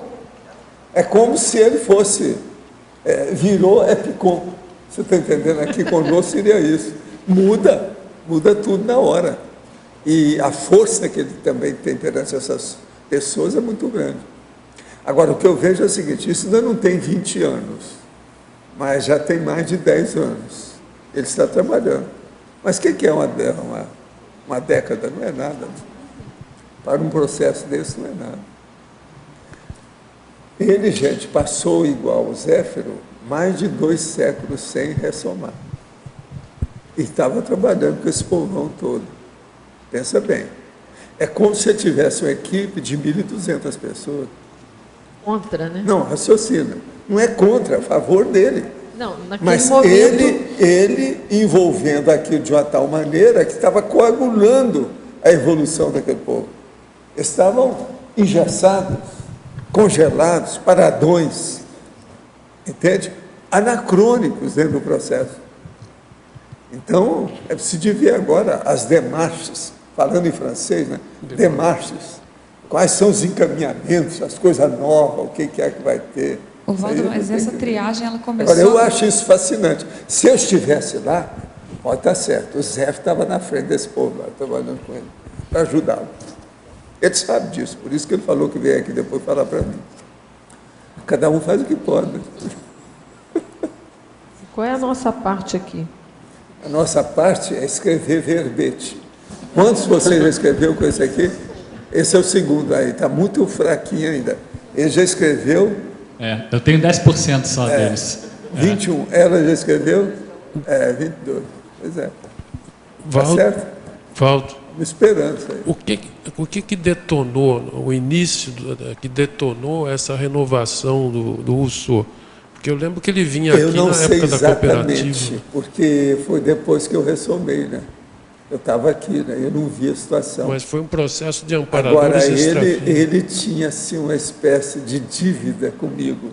Você está entendendo? As dívidas morais e intelectuais são as mais sérias que tem. Coisa do nosso passado. E ele sabe disso. Então, ele e o Zéfiro...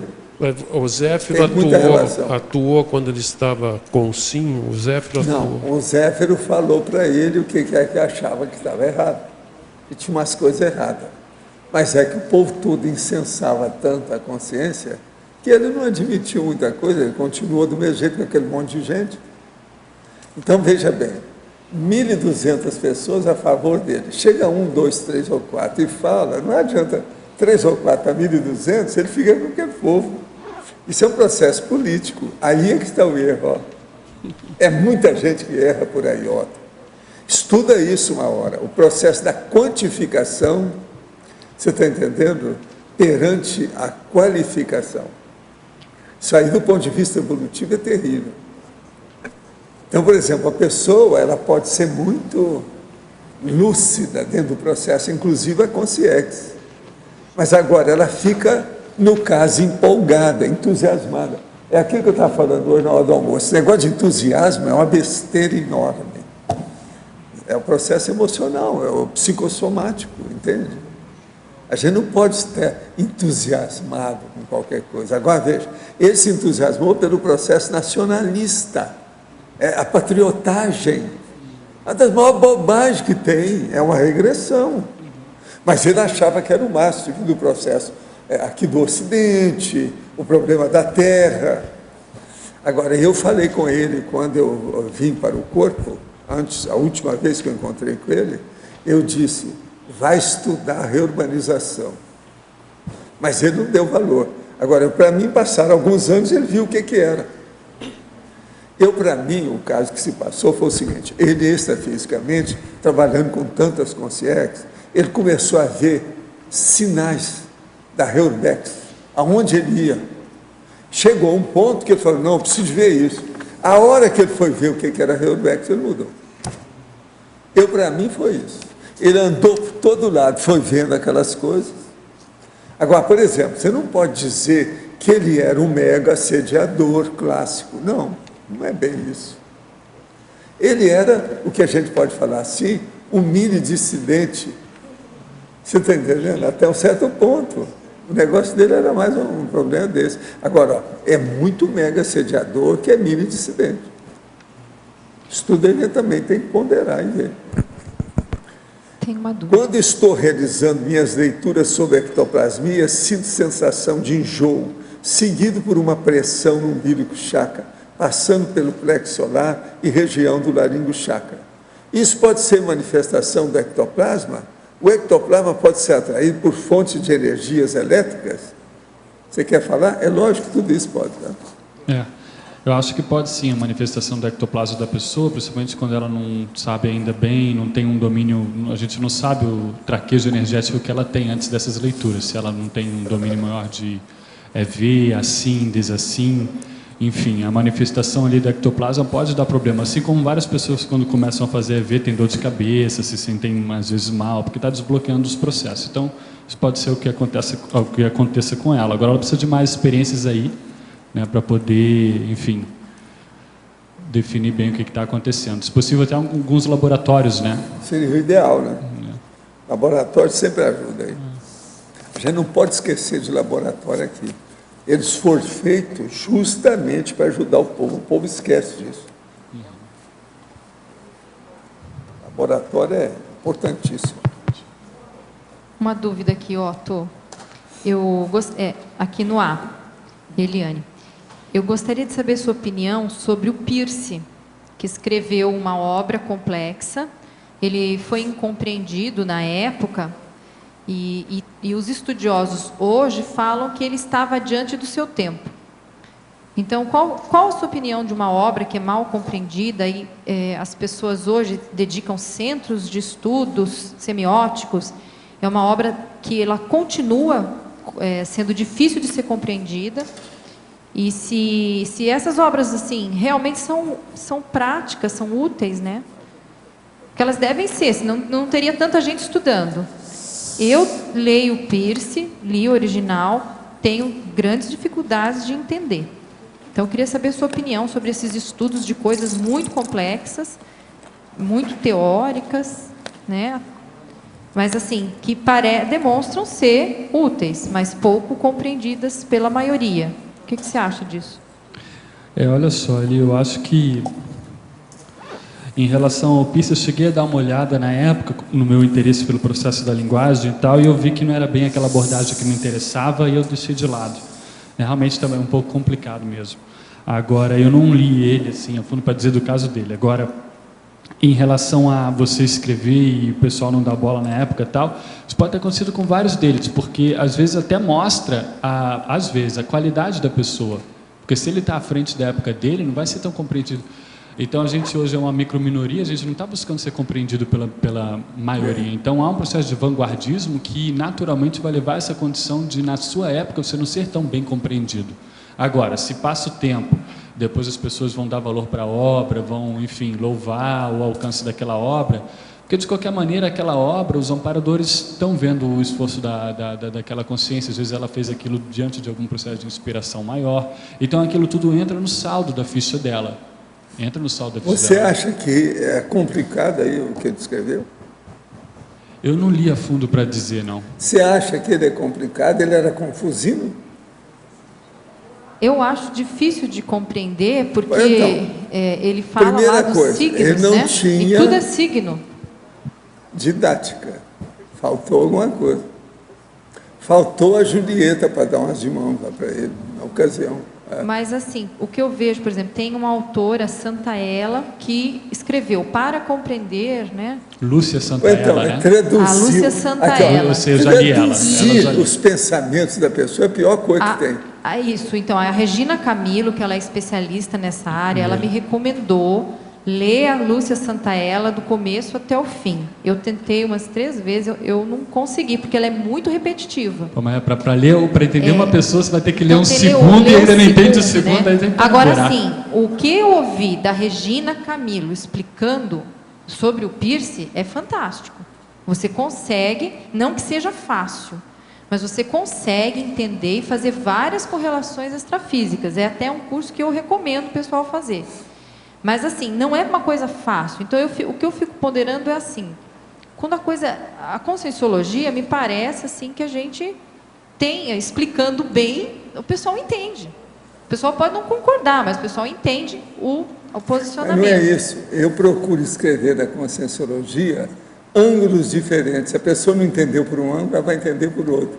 Então, tem o ângulo do artista, o ângulo do intelectual, o ângulo feminino, o ângulo masculino. Eu não falo isso para ninguém, mas meu estilo é feito assim. E tem jargões. A enciclopédia está escrita desse jeito. É só procurar que vocês vão ver. Então, isso acaba o povo entendendo. Agora, quando a pessoa é confusina, ela escreve só para ela mesma entender. Ela esquece que os outros têm que entender o que ela está pensando. O meu questionamento hoje, pessoal, que eu queria ver com você, é essa assim, quanto que vale a pena a gente se dedicar a entender uma leitura complexa de um clássico? Eu acho que cada um deve saber, a linha que está estudando, de repente, vale a pena. Mas, assim, eu já ouvi falar também que tem não li nada do Lacan, que é bastante complexo. Lacan é totalmente viagem na maionese. Aí tem o Peirce, que eu pessoalmente... Gente, eu gosto da teoria do Peirce. Eu gosto, eu tenho vontade de estudar mais. É que, atualmente, eu não tenho condição de tempo para fazer isso. Mas eu queria questionar, ver assim, vale a pena isso, então?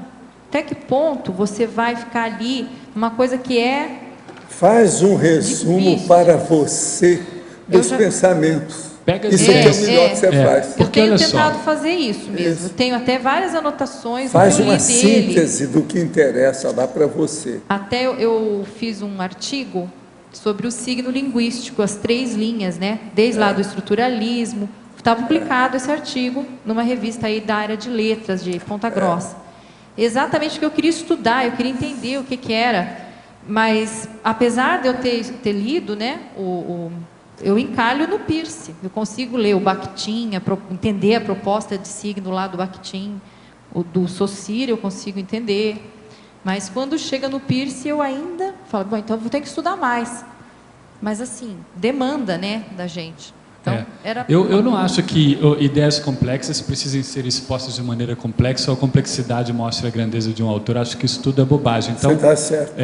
Eu acho que isso não é bem por aí, porque eu não acho que não tem nada que seja tão complexo. Claro, às vezes é porque falta alguma base, você entender a teoria da relatividade. Se você não tiver uma base matemática, todo o processo, é porque falta alguns degraus, mas não é uma coisa impossível. Quando é a exposição de ideia, não tem por que não deixar compreensível. Então, aí nesse caso, você entendeu alguma coisa, você já entendeu algumas coisas principais, pega isso e desenvolve você com a sua criatividade, do que tentar entender, porque às vezes você já pegou o que dava, às vezes você já pegou aquela porcentagem que é aproveitável, e o resto seria você perder tempo por ela. Tá certo. Tá certo. Corretíssimo. Ainda? Tá. No 5 minutos, 6 minutos ali, mas o meu aqui é 5 minutos. Tá. No dicionário de argumentos, na página 43, na argumentação. Alô? Agora deu. O que é que você quer aí? Tudo tem a sua razão de ser, por isso existe a lei da etiologia das doenças e a origem da crise de crescimento. Qual a relação que existe da doença com a crise de crescimento? O problema é seríssimo, aí no caso sempre tem. As doenças da pessoa mostram o desequilíbrio e desvio que ela tem. A crise de crescimento vem para colocar a pessoa na linha certa. Então, doença e crise de crescimento, praticamente em certos contextos, são até sinônimos. Entende? Faz parte do serviço. O ideal era que as pessoas tivessem, em vez de uma doença física, tivessem crise de crescimentos morais e intelectuais. Nem sempre isso é possível. Que a pessoa começa a ter uma crise moral ou intelectual, ela adoece fisicamente, ela somatiza, como diz aí na psicologia, ela coloca no corpo aquela doença. Então, aquele lado mais frágil dela, ela às vezes sem imunologia, aparece uma doença física. Você entendeu como é que é? Por isso está assim, ó, tudo tem sua razão de ser. Por isso existe a lei da etiologia das doenças e a origem da crise de crescimento. Etiologia é as causas, causa da doença. Agora, a crise de crescimento, a origem é a causa do mesmo processo. Agora, a crise de crescimento, ela vem para ser terapia, é terapêutica, ela vem para tratar, ela vem para melhorar, ela vem para ajudar. Agora, nós temos é que entender isso, e isso às vezes é muito difícil. É muito difícil para a maioria. Né? E como identificar? O senhor falou que tem duas, né?